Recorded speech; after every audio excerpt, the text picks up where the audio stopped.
Hi friends, ആദർശിൻ്റെയും നയനയുടെയും പുതിയൊരു upcoming episode റിവ്യൂയിലേക്ക് എല്ലാവർക്കും സ്വാഗതം. അപ്പോൾ നമ്മുടെ ചാനൽ ആദ്യമായിട്ടാണ് കാണുന്നതെങ്കിൽ ഒന്ന് ലൈക്ക് ചെയ്തും ഷെയർ ചെയ്തും സപ്പോർട്ട് ചെയ്തേക്കണേ.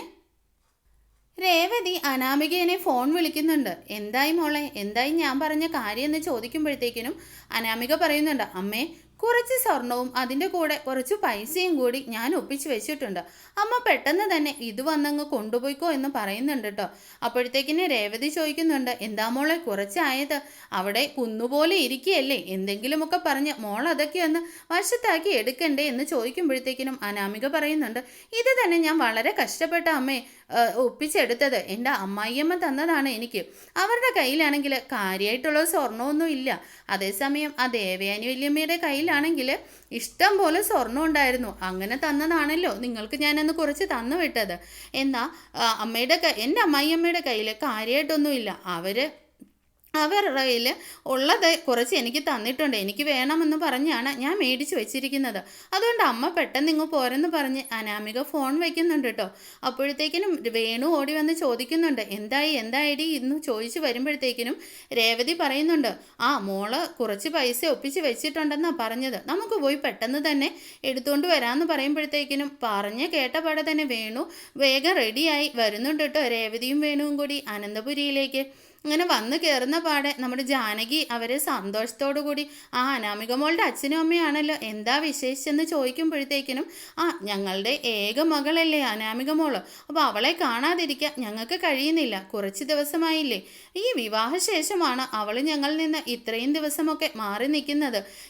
ഞങ്ങൾക്ക് അവളെ കാണാൻ വേണ്ടിയിട്ട് വെറുതെ ഒന്നും കയറിയതാണെന്നും പറയുന്നുണ്ട് കേട്ടോ.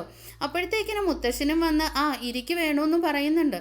അങ്ങനെ അനാമിക സന്തോഷത്തോടു കൂടി അമ്മയെ അച്ഛാന്നും പറഞ്ഞ് വന്ന് രേവതിയെ കൂട്ടിക്കൊണ്ട് പോകുന്നുണ്ട്. അമ്മേ നമുക്ക് റൂമിൽ പോയിരുന്ന് സംസാരിക്കാമെന്നും പറഞ്ഞ് അങ്ങനെ ജാനകി ചായ എടുക്കാനായിട്ട് കിച്ചണിലേക്കായിട്ടും പോകുന്നുണ്ട് കേട്ടോ. അങ്ങനെ പിന്നീട് ജാനകി കൊണ്ടുവന്ന് ചായയൊക്കെ കൊടുക്കുന്നുണ്ട്. അപ്പോഴത്തേക്കിനും മുത്തശ്ശൻ ചോദിക്കുന്നുണ്ട്, എന്താ വേണു ബിസിനസ്സൊക്കെ എങ്ങനെ പോകുന്നു, എന്തായി എന്നൊക്കെ ചോദിക്കുമ്പോഴത്തേന് വേണു ആകെ ഇടറി പോകുന്നുണ്ട് കേട്ടോ. അങ്ങനെ ഒരു തരത്തിൽ തപ്പിത്തടഞ്ഞ് ഇവിടെ ഒരു ബിസിനസ്സൊക്കെ ഞാൻ പ്ലാൻ ചെയ്യുന്നുണ്ട്, പിന്നെ വിദേശങ്ങളിലൊക്കെ ആണല്ലോ എൻ്റെ ബിസിനസ്സൊക്കെ നടക്കുന്നത്, അതൊക്കെ കുഴപ്പമില്ലാതെ അങ്ങ് പോകുന്നു എന്നിങ്ങനെ ഒപ്പിച്ച് പറയുന്നുണ്ട് കേട്ടോ. അതിനുശേഷം കാണിക്കുന്നത് ജാനകിയാണെങ്കിൽ പിന്നീട് ദേവയാനിയും കിച്ചണിൽ ജോലിയൊക്കെ ചെയ്തുകൊണ്ടിരിക്കാവും. ദേവയാനിയോട് പറയുന്നുണ്ട്, ഞാൻ അനാമികമോളുടെ അമ്മയ്ക്കും കൂടി ചായ കൊടുത്തിട്ട് വരാമെന്ന് ഇങ്ങനെ പറഞ്ഞിട്ട് ജാനകി ഒരു ഗ്ലാസ് ചായ എടുത്തുകൊണ്ട് അനാമികയുടെ റൂമിലേക്ക് കയറി ചെല്ലുന്നുണ്ട് കേട്ടോ. ചെല്ലുന്ന പാടെ ജാനകിയാണെങ്കിൽ അവർ തമ്മിൽ പരസ്പരം സംസാരിക്കുന്ന കേട്ട് പെട്ടെന്ന് അവിടെ സ്റ്റക്കായി ഇങ്ങനെ അവർ കാണാതെ മറിഞ്ഞു നിൽക്കുന്നുണ്ട്. ഇതേ സമയം രേവതിയാണെങ്കിൽ അനാമികയും രേവതിയും കൂടി, അമ്മേ ഇതാ ഞാൻ പറഞ്ഞ സ്വർണം, ഇത് പെട്ടെന്ന് കൊണ്ടുപോയി അമ്മയുടെ പലിശക്കാർക്ക് കൊടുക്കാനുള്ള പൈസയൊക്കെ കൊടുക്കുക, ബാഗിനകത്ത് ആക്കിക്കോ എന്നും പറഞ്ഞിട്ട് ഇന്നലെ മേടിച്ച പൈസയും സ്വർണവും ഒക്കെ ഇങ്ങനെ കൊടുക്കുന്നുണ്ട് കേട്ടോ. അപ്പോഴത്തേക്കിനും രേവതി ചോദിക്കുന്നുണ്ട്, എന്തായി മോളെ നമ്മുടെ പ്ലാനുകളൊക്കെ എങ്ങനെ പോകുന്നു, കുറച്ച് അധികം സ്വർണവും പൈസയൊക്കെ മോളെ എത്രയും പെട്ടെന്ന് ഒപ്പിച്ചെങ്കിലേ നമുക്ക് മതിയാവത്തുള്ളൂ എന്നൊക്കെ ഇങ്ങനെ പറയുന്നുണ്ട്. അപ്പോഴത്തേക്കിനും അനാമിക പറയുകയാണ്, ഇല്ലമ്മേ ഒരു രക്ഷയില്ല, ഇപ്പം നയനേനെയാണ് അവർക്കൊക്കെ ഇഷ്ടം, നയനയും നവ്യയും ഒക്കെ ഇപ്പോൾ അവരുടെ വശത്താക്കി വെച്ചിരിക്കുകയാണല്ലോ എന്ന് പറയുമ്പോഴേക്കും രേവതി പറയുന്നുണ്ട്, മോളെ എന്തായാലും ദേവേനി വല്യമ്മയെ തന്നെ മോളെ എങ്ങനെയെങ്കിലുമൊക്കെ സോപ്പിട്ട് വശത്താക്കി എടുത്തോ, അവരിൽ നിന്ന് കിട്ടുന്നത് അത്രയും മേടിച്ചെടുത്തോണം. പിന്നെ ഈ അനന്തപുരി തറവാട്ടിലുള്ളതെല്ലാം നമ്മളെ കൊണ്ട് പറ്റുന്നതെല്ലാം ഒപ്പിച്ചെടുത്തിട്ട് വേണം നമുക്ക് പോയി അന്തസ്സായിട്ട് ജീവിക്കാൻ, അടിച്ചു പൊളിച്ച് ഒരു വേലക്കാരിയൊക്കെ വെച്ച് നമുക്ക് ജീവിക്കണമെന്ന് ഇങ്ങനെ പറയുന്നുണ്ട് കേട്ടോ. അപ്പോൾ അനാമികയും പറയുന്നുണ്ട്, അത് തന്നെയാണ് അമ്മ എൻ്റെയും ആഗ്രഹം. എന്നാൽ അനി എന്നോട് ഒരു ശകലം പോലും അടുക്കുന്നില്ല, അതിനൊക്കെ കാരണം നന്ദുവാണ് എന്നിങ്ങനെ പറയുന്നുണ്ട് കേട്ടോ. അപ്പോഴേക്ക് രേവതി ചോദിക്കുന്നുണ്ട്, അവളെ കൊണ്ടാണല്ലോ ഇപ്പോൾ വലിയ ശല്യമായിരിക്കുന്നത്, അന്ന് തന്നെ നമ്മൾ കെട്ടിത്തൂക്കാൻ പറഞ്ഞതുപോലെ അവളെ കാര്യം അങ്ങ് കഴിഞ്ഞിരുന്നെങ്കിൽ ഒരു ശല്യം നമുക്ക് ഒഴിവായി കിട്ടിയേനെ അല്ലേ എന്ന് പറയുമ്പോഴേക്കും അനാമിക പറയുന്നുണ്ട്, അതെ അന്ന് അച്ഛൻ കൊട്ടേഷൻ കൊടുത്തത് തന്നെ ആദർശേട്ടനും അനിയും കൂടി പോയി രക്ഷിച്ചില്ലായിരുന്നെങ്കിൽ അവളുടെ ശല്യം അങ്ങ് തീർന്നേനെ എന്നിങ്ങനെ പറയുമ്പോഴത്തേക്കിനും ജാനകി ഇങ്ങനെ ഞെട്ടി നിൽക്കുന്നുണ്ട് കേട്ടോ. എന്നാൽ ജാനകി അവിടെ തന്നെ മറിഞ്ഞു നിന്ന് അവരുടെ സംഭാഷണങ്ങൾ മുഴുവൻ കേൾക്കാനായിട്ട് നിൽക്കുകയാണ്. അതേ അതേസമയം രേവതി ചോദിക്കുന്നുണ്ട്, മോളെ നമ്മളാണ് പാലിൽ വിഷം കലർത്തിയതെന്ന് ആ നവ്യയുടെ കുഞ്ഞിനെ കൊല്ലാൻ വേണ്ടിയിട്ടാണെന്നോ അങ്ങനെ എന്തെങ്കിലും ഇവിടെ ആരെങ്കിലും അറിഞ്ഞോ, അതിനെക്കുറിച്ച് എന്തെങ്കിലും സംസാരങ്ങൾ ഉണ്ടാവുകയോ കേസ് കൊടുക്കുകയോ വല്ലതും ചെയ്തോ എന്നിങ്ങനെ ചോദിക്കുമ്പോഴത്തേക്കിനും അനാമിക പറയുന്നുണ്ട്, അമ്മ അതൊന്നും ഓർത്ത് പേടിക്കണ്ട. ഇവർ ആ കേസിൻ്റെ ഒന്നും പുറകെ പോയില്ല. കാരണം ഇവർ വലിയ തറവാടികളാണല്ലോ. അനന്തപുരി തറവാട്ടിൻ്റെ അഭിമാനം കളയുന്ന ഒന്നിനും അവർ മെനക്കെടുകയില്ല. അവരാ പേരും പറഞ്ഞ് പോലീസ് സ്റ്റേഷനിലൊന്നും പോകാൻ ഒന്നും പോകുന്നില്ലമ്മേ. അതുകൊണ്ട് നമ്മൾ തൽക്കാലം രക്ഷപ്പെട്ടു എന്നിങ്ങനെ അനാമിക പറയുന്നുണ്ട് കേട്ടോ. അപ്പോൾ രേവതി പറയുന്നുണ്ട്, എന്തായാലും അത് നന്നായി മോളെ, നമുക്ക് ആ ഒരു കാര്യത്തിൽ നിന്ന് രക്ഷപ്പെട്ടല്ലോ. ഇനിയിപ്പോൾ നമ്മളെ പിടികൂടുന്നതിനിപ്പുറം എത്രയും പെട്ടെന്ന് മോള് കിട്ടാവുന്ന അത്രയും സ്വർണവും പണവും ഒക്കെ ഒപ്പിച്ച് വേണം എടുക്കാൻ എന്ന് പറയുമ്പോഴത്തേക്കിനും അനാമിക പറയുന്നുണ്ട്, ആ അനിയുടെ പേരിലാണ് ഇപ്പം 3 കമ്പനികളുടെ ചുമതലകളൊക്കെ ഉണ്ട് അമ്മേ. പിന്നെ എൻ്റെ അമ്മായിയമ്മയില്ലേ, അവരുടെ പേരിലും ഈ അനന്തപുരി തറവാട്ടിൽ ഒരു ഓഹരി കിട്ടാതിരിക്കില്ല. അതൊക്കെ നമുക്ക് കൈക്കലാക്കിയിട്ട് വേണം നമുക്കിവിടുന്ന് രക്ഷപ്പെടാൻ എന്നൊക്കെ ഇങ്ങനെ അനാമിക പറയുന്നുണ്ട് കേട്ടോ. അപ്പോഴേക്കും രേവതി പറയുന്നുണ്ട്, നീ അനിയെ എങ്ങനെയെങ്കിലും വളച്ചെടുക്ക്. ഒരു പെണ്ണ് മനസ്സ് വെച്ചാൽ ഏതൊരാണും വാലാട്ടിക്കൊണ്ട് പുറകെ വരും. അതിനൊക്കെ ഒരു കഴിവ് വേണമെന്നൊക്കെ ഇങ്ങനെ പറയുന്നുണ്ട് കേട്ടോ. അപ്പോഴത്തേക്കിന് അനാമിക പറയുന്നുണ്ട്, അതൊക്കെ എനിക്കറിയാമേ. ഇനിയിപ്പോൾ അവൻ എൻ്റെ വഴിക്ക് വന്നില്ലെങ്കിലേ ഞാൻ അവൻ എന്നെ ഗാർഹിക പീഡനത്തിന് ഇരയാക്കി അവൻ എന്നെ മർദ്ദിച്ചു എന്നൊക്കെ പറഞ്ഞേ നമുക്ക് കിട്ടാവുന്നതെല്ലാം ഇവിടുന്ന് കൈക്കലാക്കിയതിന് ശേഷം ഒരു കേസ് അങ്ങോട്ട് കൊടുത്ത് ഡിവോഴ്സ് മേടിക്കണം. അതിനുശേഷം നല്ലൊരു തുക നമുക്ക് നഷ്ടപരിഹാരവുമായി മേടിച്ച് നമുക്ക് നല്ല അന്തസ്സോട് കൂടി പോയി ജീവിക്കണമേന്നൊക്കെ ഇങ്ങനെ പറയുന്നുണ്ട് കേട്ടോ. ഇതെല്ലാം കേട്ട് ജാനകി ഇങ്ങനെ, ഈശ്വര, ഞാൻ വിഷപ്പാമ്പിനാണല്ലോ പാല് കൊടുത്തുകൊണ്ടിരുന്നതെന്ന് പറഞ്ഞ് ചങ്കുപൊട്ടി ഇങ്ങനെ നിൽക്കുകയാണ് ജാനകി. അപ്പോഴത്തേക്കിന് വീണ്ടും രേവതി പറയുന്നുണ്ട്, മോളെ എന്തായാലും ഇങ്ങനെയൊക്കെ തന്നെ ഇപ്പോൾ പോട്ടെ, മോള് എല്ലാവരെയും ഒന്ന് സോപ്പിട്ട് കൈക്കലാക്കി എടുക്കാൻ നോക്ക്. അമ്മ ഇനി അടുത്ത ആഴ്ച വരാം എന്ന് പറഞ്ഞിട്ട് രേവതി ഇങ്ങനെ സ്വർണ്ണമൊക്കെ എടുത്ത് വെക്കുന്നുണ്ട് കേട്ടോ. ആ സമയം ജാനകി വന്ന് കതകിൽ മുട്ടുന്നുണ്ട്. മോളെ ആരോ വന്നെന്ന് തോന്നുന്നു എന്ന് പറഞ്ഞിട്ട് ജാനകി പെട്ടെന്ന് പറയുന്നുണ്ട്, ഞാൻ രേവതിക്ക് ചായയും കൊണ്ട് വന്നതാന്ന് പറയുന്നുണ്ട് കേട്ടോ. അപ്പോഴത്തേക്കിന് രേവതി പറയുന്നുണ്ട്, ആഹാ എന്തൊക്കെയുണ്ട് ജാനകി വിശേഷങ്ങൾ? അപ്പോൾ പിന്നെ നയനിയും ആ നവ്യയൊക്കെ ഇപ്പം എൻ്റെ മോളെ ഇപ്പോഴും വഴക്കൊക്കെ ഉണ്ടാക്കാറുണ്ടോ എന്ന് ചോദിക്കുമ്പോഴത്തേക്കിനും ജാനകി പറയുന്നുണ്ട്, അവരിപ്പോൾ അങ്ങനെ പ്രശ്നങ്ങളൊന്നും ഇല്ല എന്ന് ഇങ്ങനെ പറഞ്ഞിട്ട് ജാനകി പെട്ടെന്ന് അവിടെ നിന്ന് ഇറങ്ങി പോകുന്നുണ്ട് കേട്ടോ.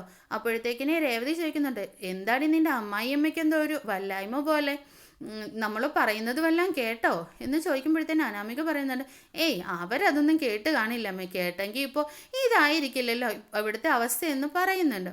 അതിനുശേഷം അനാമികയും രേവതിയും കൂടി താഴോട്ട് ഇറങ്ങി പോകുന്നുണ്ട് കേട്ടോ, ആ കവറൊക്കെ പിടിച്ചുകൊണ്ട്. അപ്പോഴേക്ക് ഇറങ്ങി ചെല്ലുമ്പോഴത്തേന് വേണു അവിടെ നിന്ന് ഇങ്ങനെ കയ്യും കാലും ഒക്കെ കാണിക്കുന്നുണ്ട്, കിട്ടിയോ പൈസയും സ്വർണ്ണമൊക്കെ കിട്ടിയോ എന്നുള്ള രീതിയിൽ. അപ്പോൾ ഇങ്ങനെ കവറ് പൊക്കി പിടിച്ചിട്ട് രേവതി ഇങ്ങനെ സന്തോഷത്തോടു കൂടി തലയാട്ടുന്നുണ്ട് കേട്ടോ. അങ്ങനെ ഇറങ്ങി ചെല്ലുമ്പോഴത്തേക്കിനും ജാനകി വരുന്നുണ്ട്. ആഹാ, രേവതി കൊണ്ടുവന്ന കവറ് അങ്ങനെ തിരിച്ചു കൊണ്ടുപോവുകയാണോ? ഞാനോർത്ത് അനാമിക മോൾക്ക് എന്തെങ്കിലും കൊടുക്കാനാണെന്നോർത്ത്. അല്ല, ഇത് ഞാനേ വീട്ടിലേക്ക് കുറച്ച് മീൻ മേടിച്ചതാണ്, അത് വണ്ടിയിൽ വെക്കാൻ മറന്നുപോയി എന്നിങ്ങനെ രേവതി തപ്പിത്തടയുന്നുണ്ട്. അപ്പോഴത്തേക്കിനും ജാനകി പറയുന്നുണ്ട്, ആ കവറിങ്ങിതാ, ഞാനേ കുറച്ച് ഇവിടുന്ന് കുറച്ച് പലഹാരങ്ങളും കൂടി തന്നുവിടാമെന്ന് പറയുന്നുണ്ട്. അപ്പോഴത്തേക്കിനും രേവതി പറയുന്നുണ്ട്, അത് കുഴപ്പമില്ല, ഇതിനകത്ത് മീനല്ലേ എന്ന് പറയുന്നുണ്ട്. അപ്പോഴേക്ക് ജാനകി പറയുന്നുണ്ട്, ഞാൻ വേറെ കവറിനകത്താക്കി അതിനുള്ളിലാക്കി വെച്ച് തരാം, ഇങ്ങനെ താ രേവതി എന്നും പറഞ്ഞ് കവറിന് പിടിക്കുന്നുണ്ട് കേട്ടോ. അപ്പോഴത്തേനും മുത്തശ്ശൻ പറയുന്നുണ്ട്, എന്താ ജാനകി ഇത് വേറൊരു കവറിനുള്ളിലാക്കി കൊടുക്കുക? അല്ല, ഞാൻ ഇതിനകത്ത് വെക്കാമെന്ന് പറഞ്ഞ് ഇങ്ങനെ ജാനകി അങ്ങോട്ടും ഇങ്ങോട്ടും രേവതിയും കൂടി പിടിച്ച് വലിക്കുന്ന സമയത്ത് ആ കവറങ്ങ് താഴെ വീഴുകയാണ്. അതിൽ നിന്ന് സ്വർണവും പൈസയും കൂടി താഴേക്ക് വിടുന്നത് കണ്ട് മുത്തശ്ശനും വേണുവും അനാമിക എല്ലാവരും ഇങ്ങനെ ഞെട്ടി നിൽക്കുകയാണ് കേട്ടോ. അപ്പോഴത്തേക്കിനും പെട്ടെന്ന് ജാനകി പറയുന്നുണ്ട്, ആഹാ, ഇത് സ്വർണ്ണമായിരുന്നോ? മീൻ എങ്ങനെയാ രേവതി സ്വർണ്ണമായതെന്ന് ചോദിക്കുന്നുണ്ട്. അപ്പോഴേക്കും രേവതി പറയുന്നുണ്ട്, ആ കവറ് മാറിപ്പോയതായിരിക്കും, ഞങ്ങളെ സ്വർണം കൂടി എടുത്ത് അതിൻ്റെ ബാക്കി വന്ന പൈസേവാ, അത് ഷോപ്പിംഗ് കഴിഞ്ഞ് വരുന്ന വഴിയാ, മോളെ ഒന്ന് കണ്ടിട്ട് പോകാമെന്ന് വിചാരിച്ചേന്ന് പറയുമ്പോഴേക്കും ജാനകി പറയുന്നുണ്ട്, ആഹാ, നല്ല സ്വർണ്ണമാണല്ലോ എന്ന് പറഞ്ഞ് എടുത്തു നോക്കിയിട്ട് ഇതൊക്കെ എൻ്റെ സ്വർണം പോലെ തന്നെ ഉണ്ടല്ലോ എന്ന് പറയുന്നുണ്ട്. അപ്പോഴേക്കും രേവതി പറയുന്നുണ്ട്, ആഹാ, ഇതുപോലെ തന്നെയുള്ള മോഡലൊക്കെ ചേച്ചിക്കും ഉണ്ടോ? അപ്പോൾ പിന്നെ ഇത് ഒരേപോലെയുള്ള ഇഷ്ടം പോലെ മോഡലുകൾ ഉണ്ടല്ലോ എന്നിങ്ങനെ പറയുമ്പോഴത്തേക്കിനും ജാനകി സ്വർണ്ണമൊക്കെ എടുത്തെന്ന് വെച്ചിട്ട്, അല്ലല്ലോ ഇത് എൻ്റെ സ്വർണം തന്നെയാണ്, അതേൻ്റെ നമ്മുടെ മൂർത്തീസ് ജ്വല്ലറിയുടെ എംബ്ലം ഒക്കെ ഉണ്ട്, ഇത് എനിക്ക് പണ്ട് അമ്മ തന്നിരുന്നതാണ്, അമ്മയുടെ സ്വർണ്ണങ്ങളൊക്കെ എനിക്ക് തന്നത്, അത് ഞാൻ ഇന്നലെ അനാമികയ്ക്ക് കൊടുത്തിരുന്നല്ലോ, അപ്പോൾ അനാമികയാണോ ഇതൊക്കെ തന്നു വിട്ടത് എന്ന് ചോദിക്കുമ്പോഴത്തേക്കിനും അനാമിക ഇങ്ങനെ ഞെട്ടിത്തെരിച്ച് നിൽക്കുകയാണ് കേട്ടോ. രേവതി ഇങ്ങനെ തലകുനിച്ച് നിൽക്കുന്നുണ്ട് കേട്ടോ. അത് ഒന്നും ആയിരിക്കില്ല എന്നൊക്കെ പറഞ്ഞിട്ട് അപ്പോഴേക്കും ജാനകി പറയുന്നുണ്ട്, കണ്ടോ അച്ഛാ, ഞാൻ ഇതിനായിട്ട് തന്നെയാണ് ഇവരെ ഇത് കവറിനകത്ത് പലഹാരം വെക്കാനാന്നും പറഞ്ഞ് പിടിച്ചത്. ഇന്നലെ ഞാൻ ഈ അനാമികയ്ക്ക് കൊടുത്ത സ്വർണ്ണമൊക്കെ പായ്ക്ക് ചെയ്ത് ഇവളുടെ വീട്ടിലേക്ക് കൊടുത്തു വിടുകയാണ് എന്നിങ്ങനെ പറയുമ്പോഴത്തേക്കിനും മുത്തശ്ശൻ വന്നിട്ട് ചോദിക്കുന്നുണ്ട്, എന്താ അനാമിക ഇത് ഇവിടെയൊക്കെ നടക്കുന്നത്, ഇതൊക്കെ സത്യമാണോ എന്ന് ചോദിക്കുമ്പോഴത്തേക്കിനും അനാമിക പെട്ടെന്ന് പറയുന്നുണ്ട്, അല്ല മുത്തശ്ശ, അച്ഛനെ കുറച്ച് കടമുണ്ട്, അത്യാവശ്യത്തിന് മറിക്കാനായിട്ട് അതൊന്ന് പണയം വെക്കാൻ കൊടുത്തു വിടുകയാണെന്ന് ഇങ്ങനെ അനാമിക ഇങ്ങനെ പറയുന്നുണ്ട് കേട്ടോ. അപ്പോഴത്തേക്കിനും ജാനകി പറയുന്നുണ്ട്, കള്ളം പറയുന്നോടി എന്നും പറഞ്ഞിട്ട് ജാനകി ആഞ്ഞു വന്ന് നമ്മുടെ അനാമികയുടെ കരണം അടിച്ച് പൊടിക്കുന്നുണ്ട് കേട്ടോ. അപ്പോഴത്തേക്കിനും അനാമിക ഇങ്ങനെ ചെവി പൊത്തിപ്പിടിച്ചിരിക്കുമ്പോൾ തന്നെ വേണുവിനെയും രേവതിക്ക് ഒന്നും മിണ്ടാൻ വയ്യാത്ത അവസ്ഥയാണ്. എന്നിട്ട് ജാനകി പറയുന്നുണ്ട്, നിൻ്റെയൊക്കെ കള്ളത്തരം എല്ലാവരുടെയും മുമ്പിൽ വെച്ച് പിടിക്കാനായിട്ടാണ് ഞാൻ നിന്നത്. ഇവരെ രണ്ടുപേരും കൂടി സംസാരിച്ചുകൊണ്ട് നിന്നതെല്ലാം ഞാൻ കേട്ടു. നമ്മുടെ ദേവയാനി ചേച്ചി കുടിച്ച പാലിൽ വിഷം കലർത്തിയത് നവ്യയുടെ കുഞ്ഞിനെ കൊല്ലാൻ വേണ്ടി ഇവളുമാർ രണ്ടുപേരും കൂടി ചെയ്തതാണ്. പിന്നെ അത് തന്നെയല്ല, നമ്മുടെ കമ്പനിയുടെ എല്ലാവിധ സ്വത്തുക്കളും ഒക്കെ അടിച്ചു മാറ്റാൻ വേണ്ടിയിട്ടും അനിമോനെ പോലീസിൽ കൊടുത്തിട്ട് ഇവർ സ്വർണവും സമ്പാദ്യങ്ങളൊക്കെ അടിച്ചു മാറ്റാൻ വേണ്ടിയിട്ടുള്ള ഗൂഢാലോചനകളൊക്കെയാണ് രണ്ടും കൂടി പ്ലാൻ ചെയ്തിരുന്നത്. ഇത്രയും നാളെ ഞാൻ ഇവളെയാണല്ലോ ഈശ്വര ഞാൻ എൻ്റെ മരുമകളായിട്ട് എല്ലാവർക്കും വേണ്ടി വഴക്കുണ്ടാക്കി താലോലിച്ചുകൊണ്ട് നടന്നത്. എൻ്റെ അനിമോൻ പറഞ്ഞിട്ട് ഞാൻ വിശ്വസിക്കാതെ അവനെ ഞാൻ ഒരുപാട് വേദനിപ്പിച്ചതിനുള്ള ശിക്ഷയാണ് ഇതെന്നൊക്കെ പറഞ്ഞ് ജാനകി ഇങ്ങനെ പോയി ചങ്കുപൊട്ടിയിരുന്ന് കരയുകയാണ് കേട്ടോ. ജാനകി ഇതൊന്നും സഹിക്കാൻ വയ്യാതെ. അപ്പോഴത്തേക്കിനും മുത്തശ്ശൻ പറയുന്നുണ്ട്, എന്താ വേണോ ഇത്, ഇങ്ങനെയൊക്കെയാണോ മോളെ പഠിപ്പിച്ച് വിട്ടത്, ഈ വീട്ടിൽ നിന്ന് ഇത്രയും മോഷണങ്ങളൊക്കെ നടത്തുന്നത്, ഇത്രയും ക്രൂരമായ നിലപാടൊക്കെ, നിങ്ങൾ ശരിക്കും ക്രിമിനൽ മൈൻഡുള്ള ആളാണ്, എത്രയും പെട്ടെന്ന് പോലീസിനെ വിളിക്കണം എന്നൊക്കെ പറയുമ്പോഴത്തേക്കിനും വേണു പറയുന്നുണ്ട്, മൂർത്തി സാറേ ഒരു പ്രാവശ്യത്തിന് ക്ഷമിക്കണം, എനിക്ക് കുറച്ച് അത്യാവശ്യ കടമുള്ളത് കൊണ്ട് മാത്രമാണ് ഞങ്ങൾ ഇങ്ങനെ ചെയ്തത് എന്ന് പറയുമ്പോഴത്തേക്കിനും മൂർത്തി സാറ് ചോദിക്കുന്നുണ്ട്, അപ്പോൾ പാലിൽ വിഷം കലർത്തിയതോ, അപ്പോൾ അതിനെന്താണ് നിങ്ങൾക്ക് ന്യായമുള്ളതെന്ന് ചോദിക്കുമ്പോഴത്തേക്കും ദേവയാനി അങ്ങോട്ട് വരുന്നുണ്ട് കേട്ടോ. ഇവളെ കുറച്ച് നാളായി ഞാൻ വാച്ച് ചെയ്യുന്നു, ഇപ്പോഴാ ജാനകിക്കും മനസ്സിലായല്ലേ എന്ന് പറയുമ്പോഴേക്കും ജയനും അജയനും എല്ലാവരും പറയുന്നുണ്ട് കേട്ടോ, ഇവളെ ഞങ്ങൾ കുറച്ച് നാളായിട്ട് വാച്ച് ചെയ്യുന്നുണ്ട് അച്ഛാ, ഇവള് ഭയങ്കര ക്രിമിനലാണ്, നമ്മുടെ അനിമോൻ്റെ ജീവിതം നശിപ്പിക്കാനായിട്ട് തന്നെ വന്ന് കയറിയവളാണെന്നൊക്കെ ഇങ്ങനെ പറയുന്നുണ്ട് കേട്ടോ. അപ്പോഴത്തേക്കിനും എല്ലാവരും ഇങ്ങനെ സ്റ്റക്കായി നിൽക്കുന്ന സമയത്ത് മൂർത്തി സാറ് പറയുന്നുണ്ട്, എനിക്ക് ഈ ബിസിനസ് സാമ്രാജ്യങ്ങൾ മൊത്തം കെട്ടിപ്പടുത്തുയർത്താനും എൻ്റെ പേരിനും പ്രശസ്തിക്കും അനുസരിച്ച് എനിക്ക് ജീവിക്കാൻ അറിയാമെങ്കിൽ നിന്നെയൊക്കെ അഴിയെണ്ണിക്കാനും എനിക്കറിയാം എന്ന് പറയുന്നുണ്ട് കേട്ടോ. അപ്പോഴത്തേക്കിനും അനാമിക ഇങ്ങനെ പറയുന്നുണ്ട്, എന്നാൽ പിന്നെ നിങ്ങൾ എന്താണെന്ന് വെച്ചാൽ ചെയ്യ്, ഞാനൊന്ന് നോക്കട്ടെ, പോലീസും മാധ്യമങ്ങളും ഒക്കെ ഇവിടെ വരുമ്പോഴേ എനിക്കും പറയാൻ അറിയാം, എന്നെ ഇവിടെ നിങ്ങളുടെ മോനിട്ട് എന്നെ പീഡിപ്പിച്ചെന്നും ഗാർഹിക പീഡനത്തിന് ഇരയായെന്നും പറഞ്ഞ് ഞാനും ഒരു കേസ് കൊടുക്കുമെന്നൊക്കെ ഇങ്ങനെ പറയുന്നുണ്ട് കേട്ടോ.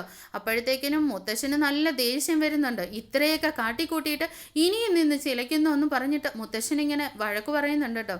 അത് കഴിഞ്ഞ് അപ്പോഴേക്കും വേണു പെട്ടെന്ന് അനാമികയും രേവതിയും വിളിച്ചുകൊണ്ട് അവിടെ നിന്ന് ഇറങ്ങിയാണ് കേട്ടോ. അത് കഴിയുമ്പോഴത്തേക്കിനും ജാനകി ഇങ്ങനെ ഇരുന്ന് കരയുന്ന കണ്ടിട്ട് ദേവയാനി വന്നിങ്ങനെ സമാധാനിപ്പിക്കുന്നുണ്ട് കേട്ടോ. അത് കഴിയുമ്പോഴത്തേക്കിനായിട്ട് മുത്തശ്ശനോട് പറയുന്നുണ്ട്, ജെയിനൊക്കെ പറയുന്നുണ്ട്, അച്ഛാ കേസിനും ബഹളത്തിനും ഒക്കെ പോയാൽ നമ്മുടെ അനിമോനെതിരെ അവൾ എങ്ങനെയൊക്കെയാണ് കോടതിയിൽ പറയുക എന്നൊന്നും അറിയത്തില്ല, അതുകൊണ്ട് നമ്മൾ ഇപ്പോൾ തൽക്കാലം വലിയ അപകടത്തിൽ നിന്ന് രക്ഷപ്പെട്ടു എന്ന് കരുതിയാൽ മതിയെന്ന് ഇങ്ങനെ പറയുമ്പോഴേക്കും ജാനകിയും പറയുന്നുണ്ട്, അതെ അച്ഛാ, എൻ്റെ ദൈവമാണ് എന്നെ ഇപ്പോൾ ഈ സമയത്തെങ്കിലും അവളെ എനിക്ക് മനസ്സിലാക്കി തന്നത്, ഇല്ലെങ്കിൽ എൻ്റെ മോൻ്റെ ജീവിതം കാരണം തന്നെ നശിച്ചേനെ എന്ന് പറഞ്ഞിട്ട് വീണ്ടും ജാനകി കരയാണ്. അപ്പോഴത്തേക്കിനും മുത്തശ്ശൻ അനിയോടായിട്ട് പറയുന്നുണ്ട്, ക്ഷമിക്കും മോനെ, നീ പറഞ്ഞിട്ടും നിന്റെ ഇഷ്ടങ്ങളും ആഗ്രഹങ്ങളും ഒക്കെ മനസ്സിലാക്കാൻ ഞങ്ങൾ വൈകിപ്പോയി എന്നും പറഞ്ഞിട്ട് നിൽക്കുന്ന മുത്തശ്ശനെ കാണിച്ചുകൊണ്ടാണ് എപ്പിസോഡ് തീരുന്നത്. Thank you for watching.